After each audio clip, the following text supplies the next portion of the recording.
Thank you all for joining us as we remember the 28th anniversary of the Rwandan 1994 genocide, where we remember all victims. My name is Denise Ngabo.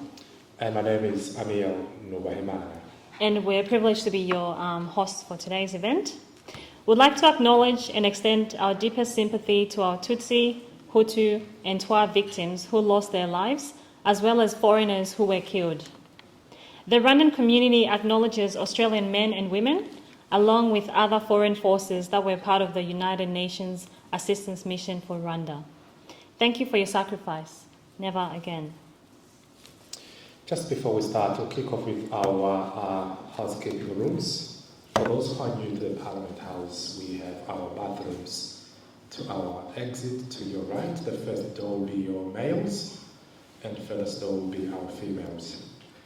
In terms of any form of emergency, not that there will be anything here, this place is fully protected, but should there be any fires, anything unusual, we will just follow the guidance of our patrons who are here with us this afternoon.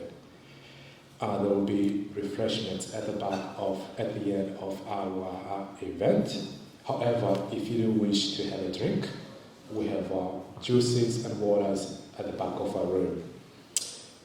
This event can be quite distressful. There can be a lot of strong emotions that can be presented either by Rwandans or non-Rwandans who have joined us this afternoon. Should there be anyone who may need some time out, please do so. If you need someone to speak to, please reach out to the person who's next to you, have a yarn. And our plan is to have a successful annual Rwandan Commemoration here this evening. Without further ado, we have a lot of colleagues are here today. We have community representatives, we have our leadership people here who make decisions that impact our daily lives. We have our own patrons who are here with us as well, and we'll give our president in a moment a time to address and provide a relevant message which he has prepared for them. However, I want to acknowledge Leonie Thompson, who is here to join us, as well as bless this event and give us an official welcome before we kick off our ceremony. Can you please put the hands together for Leonie? Thank you.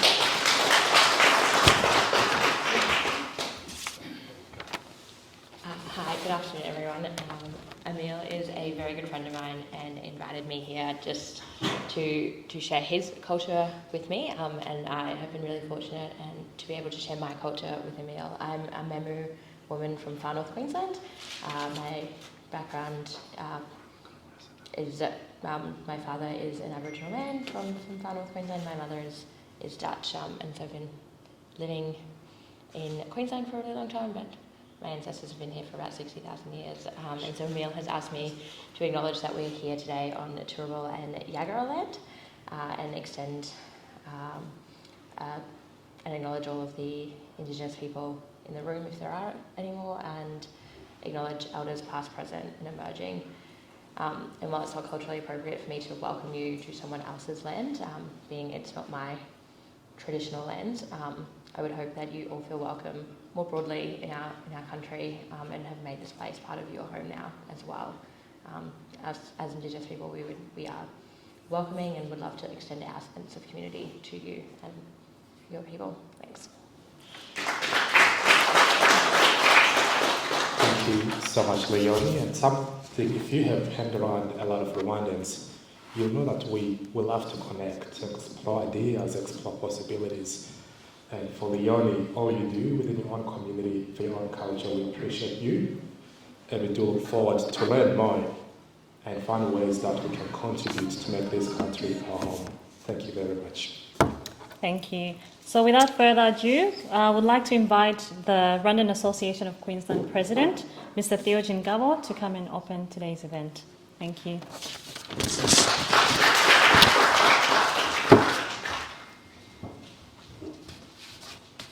Thank you.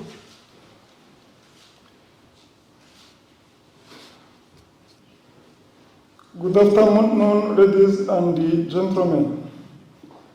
First and foremost, I would like to acknowledge and welcome our distinguished guests. Honorable Senator Paul, who has been very much supportive not only to our own community but the entire multicultural Australia. We want to welcome also Dr. Linda Shield from the Board of Australia Institute for Holocaust and Genocide Scholars. We have also Mr. Benny Bo, the President of Queensland African Community Council. We have also Chandra O.M. Umesh at Pioneer Multicultural Sector, Queensland. We have also Mr. Craig Jenkins, who is the Regional Director for Youth Justice. We have Kay Woodrow from Multicultural Australia. We have also Paul from Red Cross. We want also to acknowledge all representatives from various communities. We want also to acknowledge Deo Jitendra, who is the ambassador of Multicultural. We have also Kanda Anna, who is the real estate specialist. We want also to acknowledge Imakire from Armia.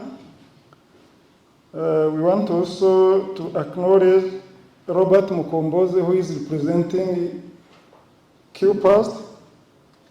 I would like also to acknowledge Mr. Pacific Achindi, who is representing People's Power Service. I can't conclude without acknowledging Ms. Rachel Chirabo, who is representing Ugandan Community.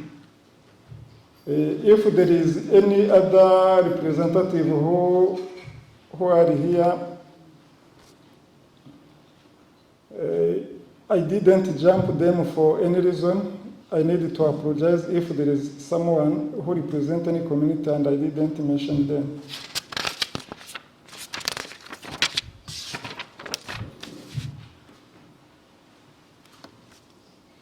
So, greeting everyone and welcome to our annual Rwandan Genocide Commemoration 2022. I begin by acknowledging the traditional custodian of this land on which we gather today. I pay respect to the Tabo and Jagra, their elders past, present, and emerging. I also want to acknowledge and thank all political and community leaders who are here with us today. Ladies and gentlemen, it is with profound gratitude that I stand here among you to remember all the victims of the Rwandan genocide. As we mark the 28 years of the Rwandan genocide, I know there are many opinions out there and equally a lot of emotions and sensitivities across our community. But let me be very clear. Today is about remembering and paying homage to millions of Rwandan and foreigners whose lives were lost during the Rwandan genocide. Ladies and gentlemen, as we come together to remember the victims of the Rwandan genocide, I would like to remind everyone that we all have moral and legal responsibilities collectively and individually to ensure we preach the message of peace, forgiveness, and reconciliation among our people and communities. We do also have the responsibility to call out loudly any language or behavior by anyone that attempts to create, encourage division, or incite hate and violence among our people. We must reflect very critically and hardly on and learn from our past and do everything we can as individuals and the community with the support from our friends to ensure that what happened in Rwanda, that genocide, will never happen again. Let us distance ourselves from any form of human rights abuse, violence, threat, intimidation, injustice, and discrimination, whatever we see it. We should all embrace tolerance of different opinion culturally, socially, and politically. We should engage with each other and resolve our differences peacefully and respectfully.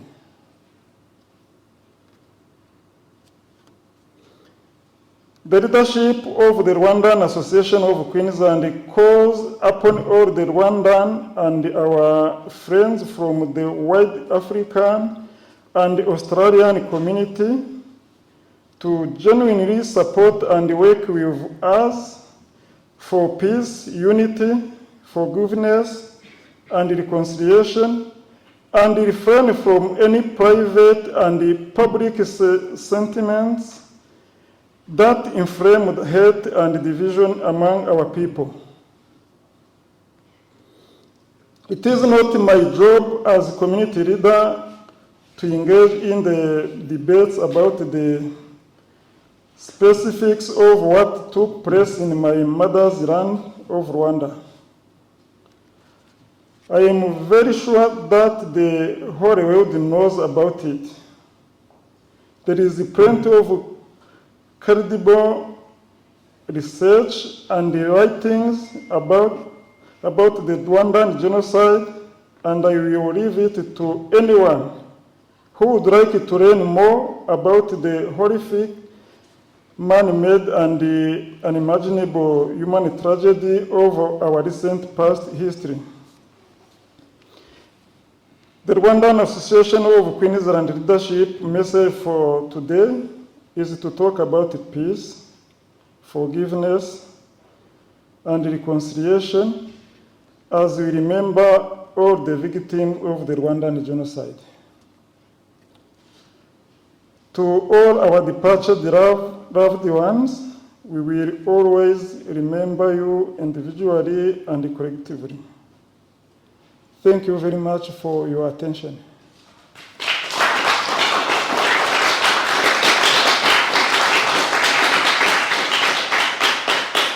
Can I ask everyone to stand up for 1 minute to give respect to our beloved one who passed away?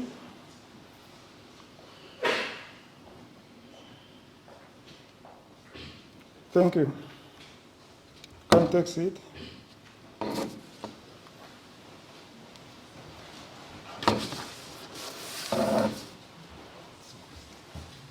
Thank you very much, Mr. President, for those empowering and uplifting words. It takes great courage to put this house together, given our past and all the challenges that our community continues to experience 28 years later after the genocide. We have our guest, who is a friend of our Rwandan Community, Solange, who he will give us a special performance to solidify the message that our President has shared with us today. Thank you so much.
you very much for that powerful performance. For our next segment, I would like to invite our President Theo and Senator Paul to help us with the ceremony of lighting up our candles. As they make their way forward, just to emphasize that as much as we commemorate and remember, we should also make effort to build resilience ourselves and move forward. The light that will be shown today reminds us of the importance of focusing on the future. It's a reminder of hope and resilience that Rwandans continue to move forward with. So Paul and Theo, they will light up our candles, and once they are done, we will then move on to our Betty Bo, who is our President of the African Communities Council. They will go one row at a time. So if you can all pull out the candles, and following Paul and Theo, who follow Betty Bo, Robert, and the rest of the guests at the front rows. Thank you.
Thank you for that.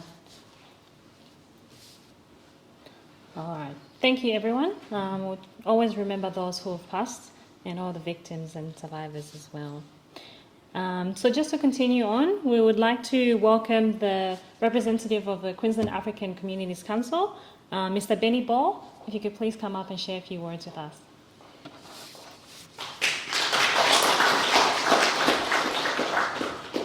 Thank you. Do I need microphone?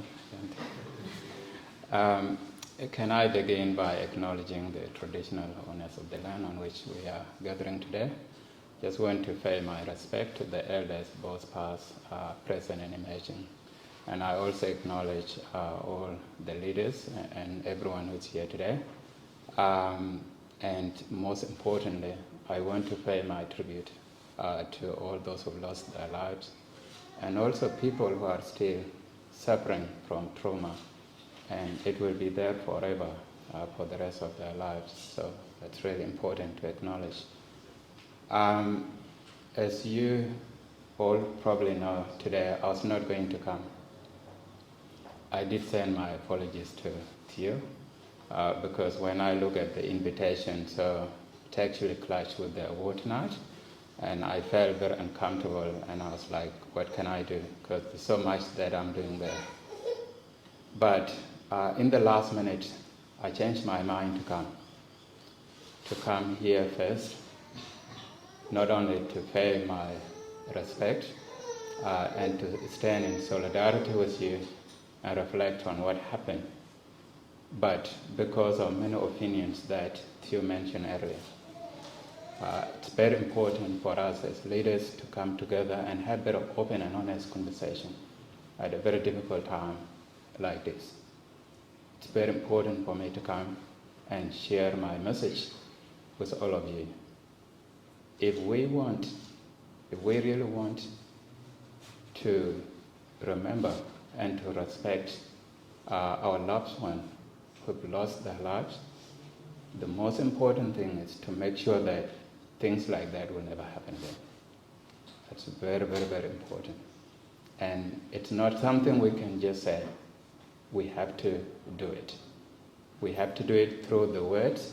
Everything that we say, we need to know individually that every conversation that we have, even at the family dinner table, is so critical in preventing things like this.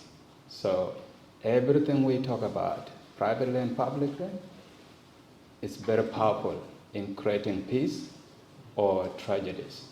So it's very important that we engage in conversation that encourage peace, unity, and reconciliation. And that's why I came to share the moment with you. That's really, really important. The other thing is, you can see here, and I want to say this very important. Senator Paul, thank you so much for your friendship with all the multicultural communities and with our community. And I want to say one thing. You're not just here because you are the only politician who normally get time for our events. So we don't see many other elected officials attending our events. And you are everywhere. And the question we need to ask ourselves, are you the only politician who can get time? You've got so much to do. And usually you find time to come and attend and be with us. And that means a lot, very important. And in return, we must, as a community, also reflect on why is it that sometimes we only have one or two elected officials attending our event sometimes.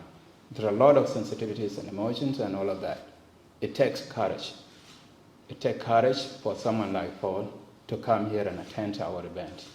There are some people, and we must be very honest, and many of you know that. I'm someone who speaks my mind. A lot of elected officials should have been here with us because this is very important. But because of the sensitivities we're talking about and different opinions and all of that, people tend to say they're doing many other things. And when someone comes courageously and be part of that conversation, we've got to be very thankful about that, and then look at what we need to do to create that environment where we need to have better honest and respectful conversation about our issues. So that's really, really critical. And I think when we come to the chamber like this, leadership is so important too. Leadership is important, and I commend your word, your speech, very important. Focus on unity, focus on reconciliation, and focus on creating an environment of tolerance of different opinions, because other societies like Australia have created systems like that and institutions that brings us together as we are here. Look at the room, the cultural diversity, religious diversity, and everything. That's the creation of leadership. So when leaders take the challenge and take leadership and rise above the opinions and different diversity, they create a very friendly environment, very peaceful environment where the citizens come together and enjoy life. And that's what we need to be doing as leaders, is creating that environment, making sure that our people are happy and are staying peacefully. So I want to say thank you for the opportunity to come here and share this moment with us. We need to engage, and we need to engage with everyone, people with different opinions, and every single person has got the right to further respect and pray and reflect in whatever ways they can, in their own homes or coming here or everywhere. And we all need to respect that and encourage all of us to respect whatever we are doing and tolerate each other. Thank you so much.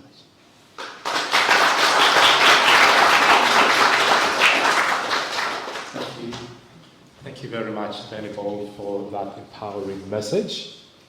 On behalf of myself and every single one of us is here this afternoon, we appreciate all you do for your own community as well as for us, all Africans and Queenslanders. Thank you very much. Really emphasizing Senator Paul's presence. It takes a lot and a lot of courage and a lot of a commitment for him to be here with us. I will in a moment invite my colleague Dennis, who will share a lived testimony for a person who wasn't able to make it today, but he has given us a story which will bring to light what happened in 1994 and what led us to be here today. So just to re-emphasize the courage, every single one of us here, everyone has a story, but with a lot of sensitivities and a lot of pressure. A lot of people are still working on their own, still working within themselves, as well as still developing their own resilience towards a lot of pressures that continue to affect and take us back to what happened in 1994. So Denise, you can make your way forward to share your message with us today. Thank you. Thank you, Emil. Ladies and gentlemen, it's my true privilege and honor to be sharing a story of a survivor. And we know that everyone who survived has their own story. But today we'll be sharing the story by Jean-Marie Minani, a Rwandan victim by both Hutu and Tutsi regimes. A summary of my testimony, period 1994 to 1998. Now, I'm not going to share the full testimony because it's very long, We'll put it on the website, on the RAQ website, if you want to read the full. If you want to read the full testimony, I'll just share a few things here. Thank you. Thank you. So with the abstract, it says, since I entered the world on 8 June 1973 until today, my life is surviving atrocities. It was in April 1973, 2 months before I was born, while my mother carried me in her womb. My mother and I survived the killings that took place in southern region of Rwanda, preceding a military coup against President Kayibanda, removed from power by Major General Habyarimana. In 1994, between April to July, I survived the 100 days Tutsi genocide when the mass slaughters took lives of many Rwandan Tutsis and other ethnic groups and some foreigners. In 1996 to 1998, I survived the mass slaughter of Hutu refugees in the DRC Congo. I traveled about 3,000 kilometers in 9 months on foot in the Congo jungle, crossing small and big rivers, swamps and hills, hiding in the forest to escape the slaughters area where millions of Rwandan refugees have been surrounded by the soldiers sent by the current Rwandan regime to eliminate them. I survived dying by starvation and other diseases that took tens of thousands of Rwandan refugees in Congo. We were haunted like animals everywhere. Every day we were surrounded by death. I can't really imagine. My survival is a big miracle. I think today I am living life in Nyongezo, a bonus life. In these tragic situations in Rwanda and the DRC Congo, I lost my relatives, Hutu and Tutsi, killed from both sides, either by Interahamwe militia or by Inkotanyi RPF soldiers. My mother, one sister, two nephews, my brother-in-law, a half-brother, my cousin, my godfather, many friends and other relatives of the extended family were killed by Inkotanyi soldiers. On the other side, I lost my half-brother, my cousin, his whole family, many friends and other relatives of the extended family were killed in 1994 by Interahamwe militia. Having survived the tragic events that fellow Rwandans go through, it is not easy for me to narrate every detail of what happened to me and my family since. But I find it very important as a survivor to stand and deliver you my personal testimony on what I witnessed, what I saw, and what I went through. Attached is a summary of my testimony, which I will compile in a book. So I'll just read a few things from that testament, but once again, the full one will be on the website. So this one is the invasion of camps and our ordeal in dying jungle of Congo. In the meantime, around October 1996, we heard on radio broadcasting that the Banyamulenge rebels started a war from Mulenge Mountains towards Uvira town in South Kivu. The refugee camps resettled in Uvira, Nyagenzi and Rusizi Plain were shelled by Banyamulenge soldiers using machine guns, mortars, and other heavy artilleries. Thousands of refugees were immediately killed, and survivors left the camp towards Bukavu and Fizi. Few days after attacking camps in Uvira, Nyangenzi, and Rusizi Plain, the refugee camps in Goma and Bukavu were destroyed. This time we heard on radio broadcast that a rebel movement called Alliance des Forces Démocratiques de Libération, AFDL, led by Laurent Désiré Kabila, had started a war to overthrow President Mobutu of Zaire. Around October 20, 1996, Rwandese soldiers openly crossed the Congo-Rwanda border and began to shell the refugee camps located in the region of Goma and Bukavu towns. Many Hutu refugees were killed in Kashusha, Inera, Mushweshwe, Muka camps located in South Kivu and in Kibumba, Mugunga, Katare, and more other camps located in North Kivu. The survivors of the mass killings were pushed into exile in the jungle of Zaire towards Kinshasa. In the last week of October 1996, several refugees arrived in our refugee camp, Chimanga Nyakanenge. It was a disastrous situation. Refugee survivors were already exhausted and hungry. Many children had separated from their parents. Some of them had been wounded, and others were sick without any medication. And another part here is Kasese, Death in Mourning, a testimony of my sisters on the killing of our mother, testimony from my sister Jeanette. Jeanette Murekatete said, after surviving the killings of Kisangi, 52 kilometers, my 2 children, Sano, 3 months, and Christine, 7 years, my junior sisters, Mukobwajana and Nyiramajambere, and our mother were settled in Kasese transitional camp near the railway with other refugees. We hoped that humanitarian organizations could bring us back to Rwanda, as the Red Cross agents had already promised. We had settled there since about 2 weeks. The camp was big and contained about 60,000 survivors of Kisangani, Ovilu, Kindu, and Tingi. In the morning of the 21st April 1997, between 5:30 and 6, while still in bed, we heard the news on VOA from our neighbors' radio, as they used to louden their radio to help neighbors listen to news. We heard that the camps of Kasese, our camp, had been destroyed. Immediately, we woke up in order to know what was going on around. We heard shots, people got in panic and scattered in all directions. Our mother was sick. She had got diarrhea and was unable to walk. We couldn't carry her nor abandon her alone, our Wurende. Our mother asked us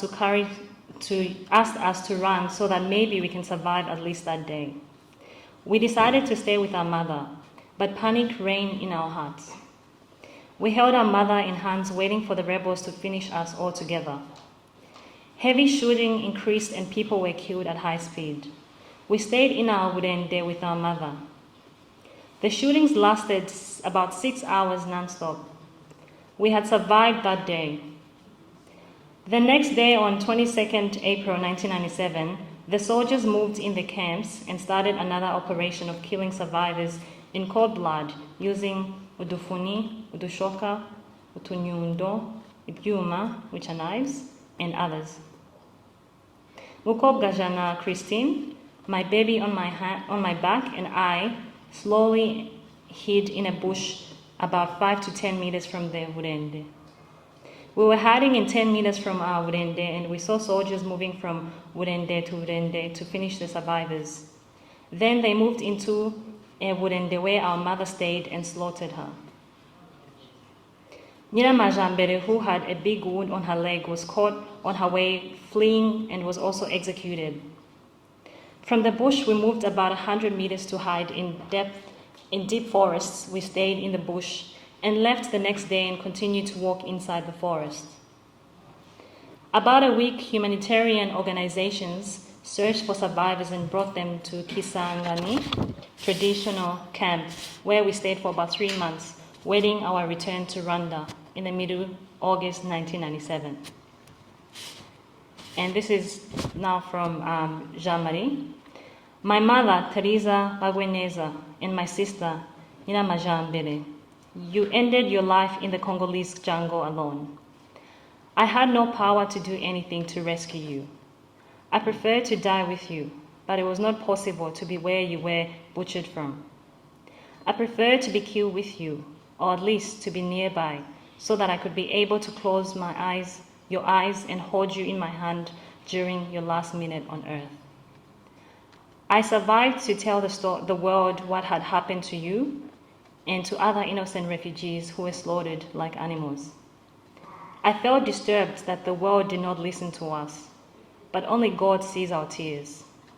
Go, Mother Teresa Bagweneza and Sister Nyiramajambere. Rest in eternal peace. Nzahora mbibuka. Amen.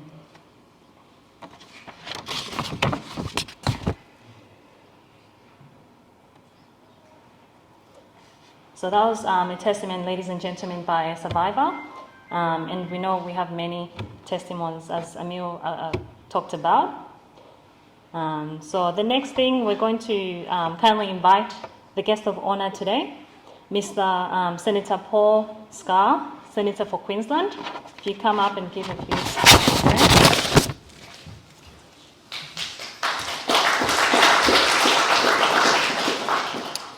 Ladies and gentlemen, it's a deep honour to be asked to be the guest speaker here, and in relation to the comments which my good friend Benny made before he had to leave for preparations for this evening, I simply say there was no more important place for me to be today than here.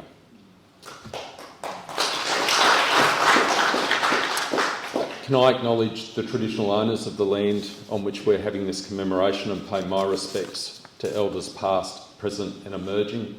Theo, as leader of the Queensland Rwandan Community, to my good friend Benny, who had to leave, to all the wonderful community representatives from across southeast Queensland in attendance today. It's wonderful to see you all here today.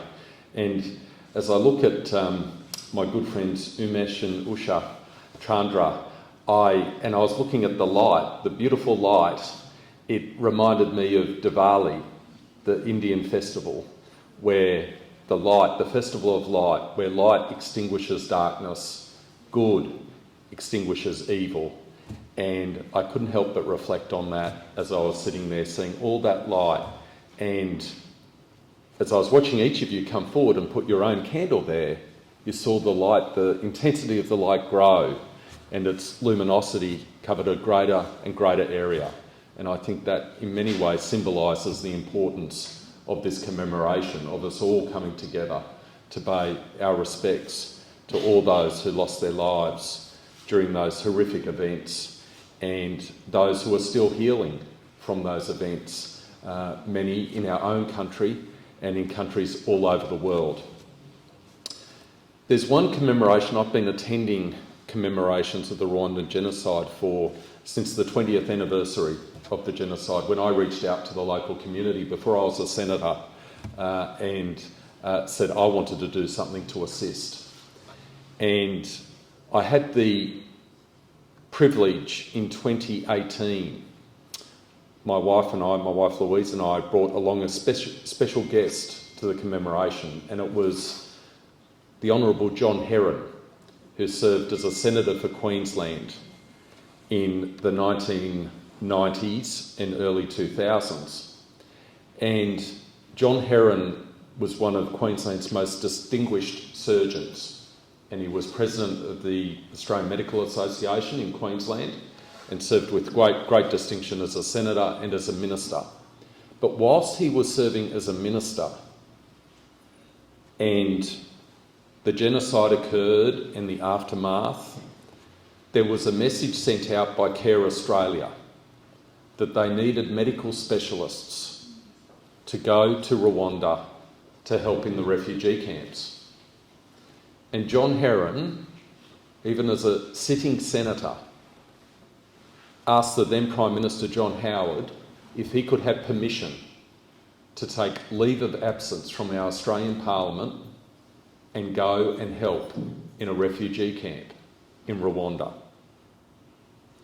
And when he arrived at that camp, the only thing he had was a pocket knife. And there was not a single medical utensil or anything at that camp for him to help those people.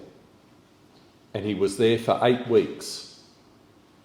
He worked day and night helping people. In particular, at that camp, it was young children. And I reached out to him before the 2018 commemoration, and I had not seen him for years, but I reached out and I asked him if he would like to attend the commemoration. And he said he didn't even realise that there was a Rwandan community, an Australian Rwandan community here. So he was thrilled to be able to come to that commemoration. And there were 2 memories I have from his attendance at that commemoration. The first was, and to introduce this, I should say, after John returned to the Australian Parliament, he was giving a speech in the Senate and broke down. He started speaking incoherently, and his colleagues surrounded him and led him out of the chamber. he was suffering from post-traumatic stress disorder, from what he'd seen. And he didn't realise what it was at the time. And the first memory I have from his attendance at the commemoration was when I saw him in a corner with an ex-Australian serviceman called Miles Wharton, who served in the UNAMIR force in Rwanda. And Miles himself suffered from post-traumatic stress disorder. And they were having a quiet chat between themselves. And I thought how special that was, that these two great Australians who'd sought to help, who did such great things in Rwanda, were comforting each other at that commemoration. And the second thing he said, which I'll always remember, and I'm looking at the children here today, he said to me as we were driving him home, he said, "Paul, it was just so great to see all those really happy Rwandan children." Because in the context where he was, he saw so much sadness and so much suffering. And that was the last time I saw him before he passed away. And I know there were representatives from the Rwandan community at his funeral, which was a wonderful, wonderful thing. So when I look at the light, I also think about those special people like John Heron, like Miles, who put themselves in positions of danger to help their fellow man and woman. In the context of so much evil, so much hatred, so much fear, those special people who did the opposite and wanted to help people. And I was reading, before attending the commemoration today, an account from an Australian serviceman called Paul Jordan, who served in UNAMIR. And he was part of two sections of the Australian Army who were dispatched to a refugee camp, an internally displaced persons camp called Kabiho, where a horrific massacre occurred. And there were 4 Australians there who were granted medals of gallantry, the first medals of gallantry that had been granted to any Australian servicemen or women since the Vietnam War. Australia's involvement in the Vietnam War had ended in 1972. So for the first time in 22, 23 years that any medals of gallantry had been awarded for the bravery they demonstrated at that camp when it was surrounded by the army and the pressure was on to disassemble the camp and to return people forcibly back into Rwanda. And those 4 winners of the Gallantry Medal were Corporal Andrew Miller, Warrant Officer Rod Scott, Lieutenant Thomas Tilbrook and Major Carol Vaughan Eva. And I acknowledge each and every one of them and the service which they provided. And one anecdote from that testimony which he gave and published, and you can find it if anyone's interested in reading it, I can show you where to find it, was he described how they were desperately trying to get as many people out of the camp through the roadblocks to safety as they possibly could. And we're talking here about a camp that originally had something like 100,000 people crammed into it. And they came across a young girl who was perhaps 10 years old, who wasn't injured. And the RPA was checking the ambulances as they were going out to see if they were carrying wounded people or not. And they put a bandage around this uninjured girl and put her in a bed at the top of the back of the ambulance, gave her a biscuit to try and settle her down and keep her quiet. And they got through that roadblock with that girl, with that one person. And I wonder where she is now. She'll be 36 years old. And it was those Australian servicemen and women who delivered her to safety. So as we attend this commemoration today, we reflect on the darkness, the evil of those times, and what is happening in other places in the world, which are also driven by darkness and evil let us also reflect on the light, and our common humanity, and that extraordinarily strong message from Theo and also Benny about always pursuing peace, forgiveness and reconciliation. Thank you very much.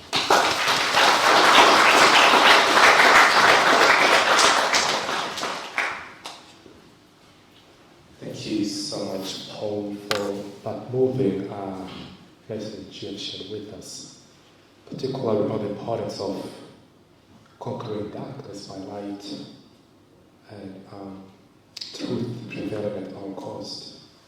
And for those who don't know Paul, he usually spends a lot of time with the African communities, and Paul has been a big support, especially for youth. So personally, I've known Paul for quite some time and had records of pictures with Paul since I was probably 17 or 16. So of your friendships with us and all you do for the Rwandan community as well as other multicultural communities, Paul, we appreciate ongoing support. Thank you for being with us today. Moving forward, we have our brother Robert Mukombozi, who is a former Rwandan president, a former president of the Rwandan Association of Queensland. Robert has also been a pioneer in the multicultural sector, and he's at QPAST, where he works with people who have gone through conflict and some of the narratives that Paul shared with us today. Robert, for all you do as well, we thank you, and we do look forward to your message today. Thank you.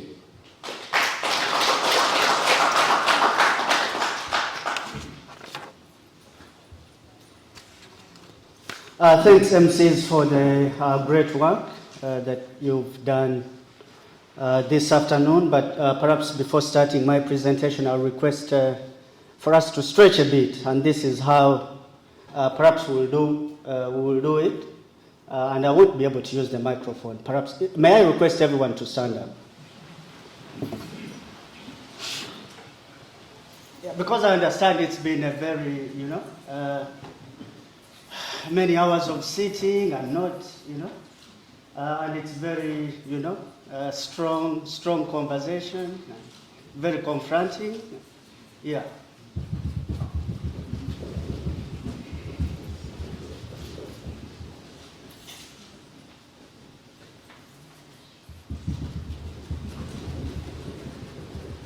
I hope it doesn't get harder.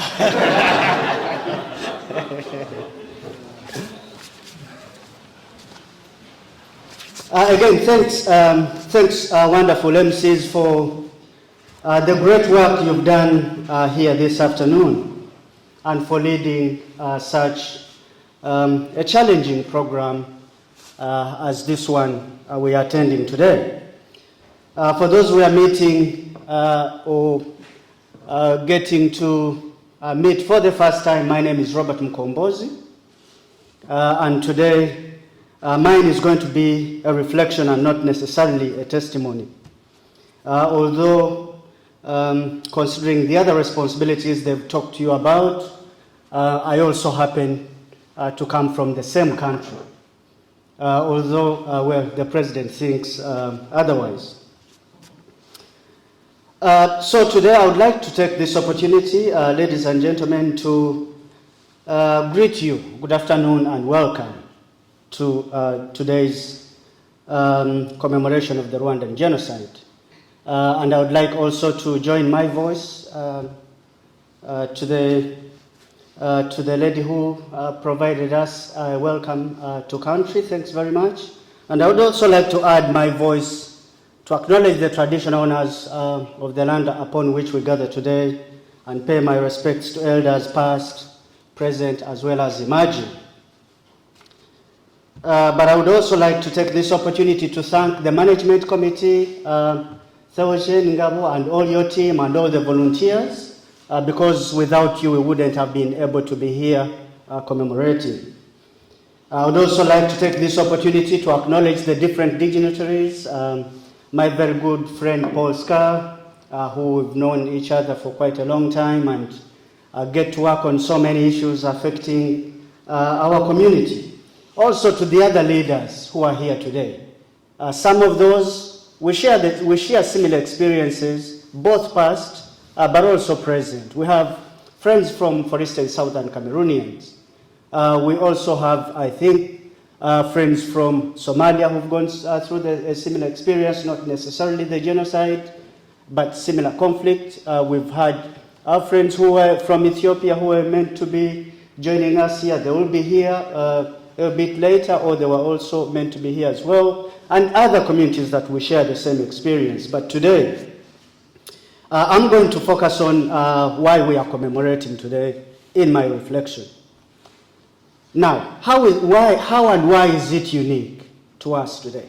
Is that this is an opportunity for us to commemorate and honor all those we lost through the senseless killing, starting from the senseless killing of 1994, where a group of militia senselessly turned around and killed brothers and sisters and mothers and all that, which is the genocide against Tutsis that we commemorate today through the senseless killings of 100 days.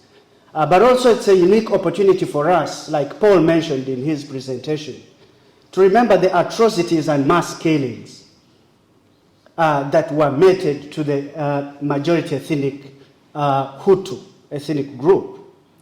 Well, the other side commemorates genocide against the Tutsis, moderate Hutus and Twas. We completely acknowledge that in this commemoration, but it's also an opportunity to acknowledge and pay respects to the mass killings and extrajudicial killings of the ethnic Hutu during the war, the 1990 to 1994 war, and afterwards. Those are some of the cases that Paul mentioned that are never highlighted. And why is this a special place for us? Is that as a community, Rwandan community in Australia, we've embraced meaningful and truthful unity and reconciliation. As Hutus, Tutsis, and Twas, we've decided, look, we have to come together and acknowledge that these atrocities affected everyone. And therefore, we need to create a safe space for everyone to remember their wrong and not necessarily say, oh, well, I'm the victor, and therefore we will acknowledge the genocide against the Tutsi only. We are not saying that's a bad idea.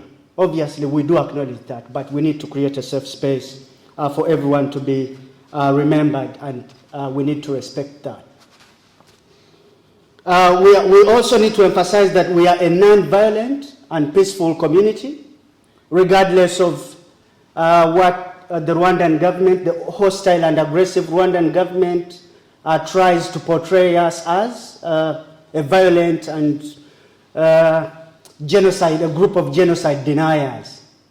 Well, I've seen a lot of rubbish come from media and all that, and trying to intimidate, and we are in a very egalitarian and democratic country, and therefore it's our responsibility as Rwandans to be able to create a safe space for everyone to remember and honor their own.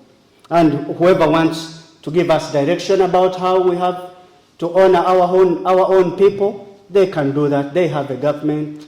They can do that there. We have a right here as Australians. As we come together to commemorate, also there are some elements that we need to touch on, that both sides, whether Hutu, Tutsis or Twas, this is a conflict that affected everyone.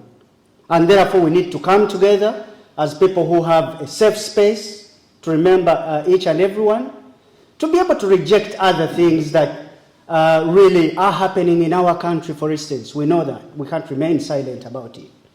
An example is the cash for asylum seeker deal with the UK that is going to displace genocide survivors in the country, that the Rwandan government has entered in with the UK, and they had to displace genocide survivors. They are not genocide deniers, apparently, and they can displace genocide survivors and bring cash, because cash per asylum seeker deal, put them in the houses of genocide survivors. What other genocide denial do you want? That's a clear indication. But apparently, if you speak a different narrative, you are the genocide denier, and many charges will be trumped against you, be hunted wherever you are, and where possible, be kidnapped, and be tried in a sham court and kangaroo court and be handed a life sentence. We know all these things, we know all these games, and it's an opportunity for us to be able to present the facts why we are here today and why a lot of noise will continue being going on. The other thing is the opportunity to be able to acknowledge the heroes and the brave men and women that had a responsibility in ensuring that these atrocities stop and other people be able to get the support they needed. Paul talked about the young girl who was rescued by our Blue Beret who went into supporting Rwanda. We need to acknowledge that. We have people like Paul Rusesabagina who is now being handed a 25-year sentence, kidnapped in Dubai and extradited to Rwanda, put through a sham court trial and sentenced to 5 years through a kangaroo court. The gentleman saved more than 1,000 Tutsis in Hotel Melcorin that we all know.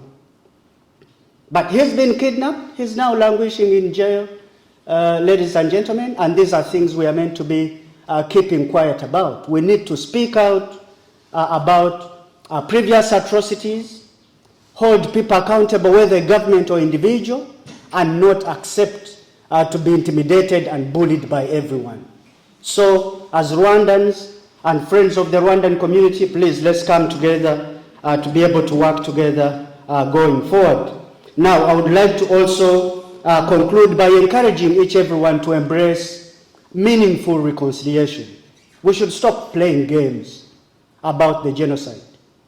We acknowledge the genocide against Tutsi in Rwanda in 1994. Mass atrocities and mass killings of the Hutu ethnic group, but you find people trying to play games. I should remember, you should join me, I'm the one remembering. Well, that's not true and meaningful reconciliation. So we need to work together going forward to be able to achieve that.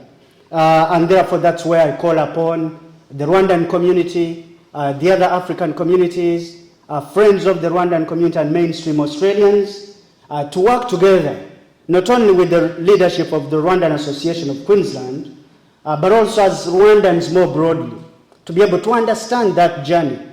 I'm pretty sure not many Australians know the journey that Paul was talking about. But until we start educating and informing ourselves, we won't be able to know the true journey of Rwandans pre, during, and post-genocide. So let's try to educate ourselves, and where necessary, if you need more information, ladies and gentlemen, feel free to ask any Rwandan to be able to give you true information and not the narrative of the leading Rwanda Patriotic Front, which wants to create a one-way narrative, and whoever speaks contrary to that becomes a genocide denier, is hunted, is kidnapped, or either assassinated anywhere in the world. So let's come together, embrace true unity and reconciliation, go forward together, give ourselves opportunities, make friends, embrace new friends, embrace this beautiful country on the planet, most beautiful country on the planet that has given us boundless opportunities. Be able to embrace those opportunities, reject foreign interference in any shape or form, and be able to build ourselves, our families, and community going forward. So thanks very much for the opportunity to speak today. More than happy to answer any questions or provide any information at any point in time. Thanks for the opportunity to say a few words.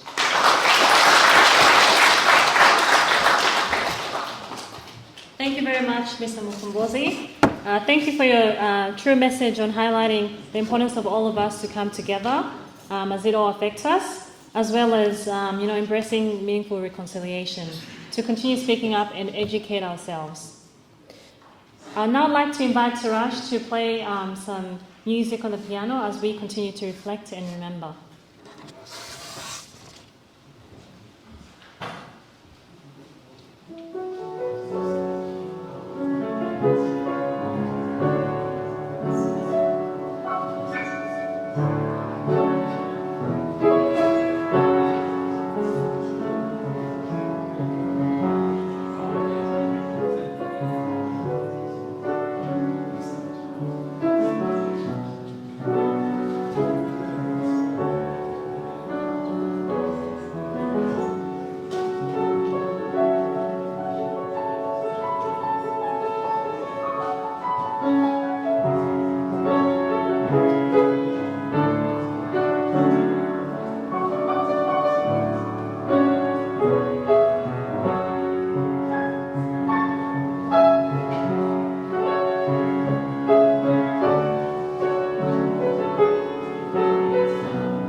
Thank you very much, Suraj, for that wonderful performance, as well as Anna Mamtu Suraj, who is also our local real estate specialist in Brisbane.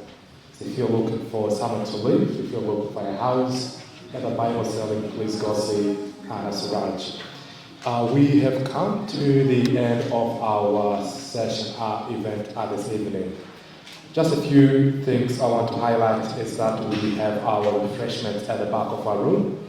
Please make sure you serve yourself, grab a drink before you leave. A reflection which I usually tend to carry and also ponder on days like this, for me personally, it reminds me of the 27 years we have lived in exile. This year we marked our 28th, and many of our young Rwandans from here were born in refugee camps. And some of us were lucky to be here in Australia.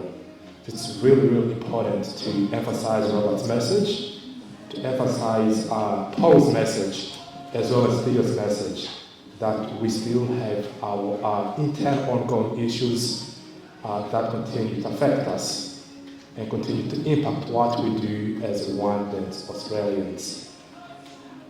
What's next? What do we do from this event? One is for our friends, colleagues, Australians. Please get to know your Rwandan friends and our colleagues.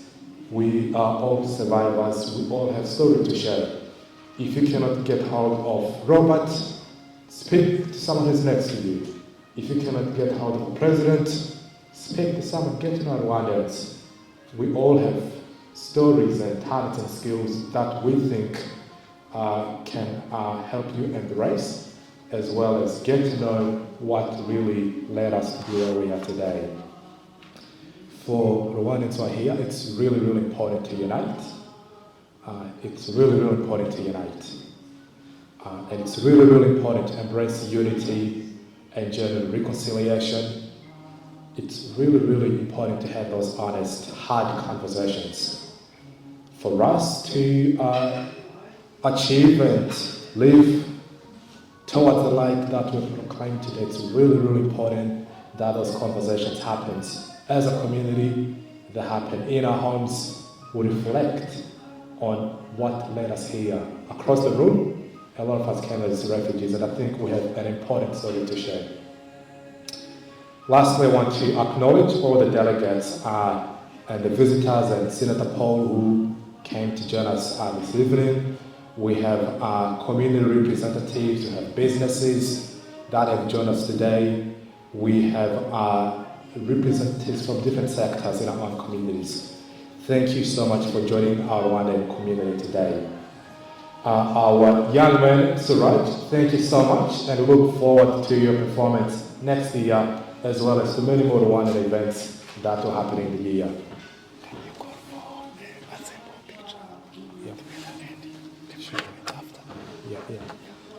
To that effect, I want to acknowledge the ongoing hard work of our Rwandan community, particularly our President Theo. Can you please stand up and wave to your members? It takes a lot of courage to stand up and lead our Rwandan community. It takes a lot of courage, a lot of dedication to represent the mobs that have joined us today. So for what you do yourself and your family, and Denise, my co-MC, who is my sister as well as a daughter, for all you do for our community, we appreciate you, and we hope that many of us as well will stand up and support you, as well as carry forward the message that you continue to share with us as Rwandans as well as Australians in general. Before we leave, we'll capture a group photo, so if we can all, for those who are able, to join us for a group picture, which will be used as a memory and a symbol for our commitment to join our hands together, stand in unity, as well as shine our lights and conquer darkness with light. So if you can all, for those who are able, we usually stand here and there's our camera, which is right there in front of me. For those of you who can please join us for a group picture.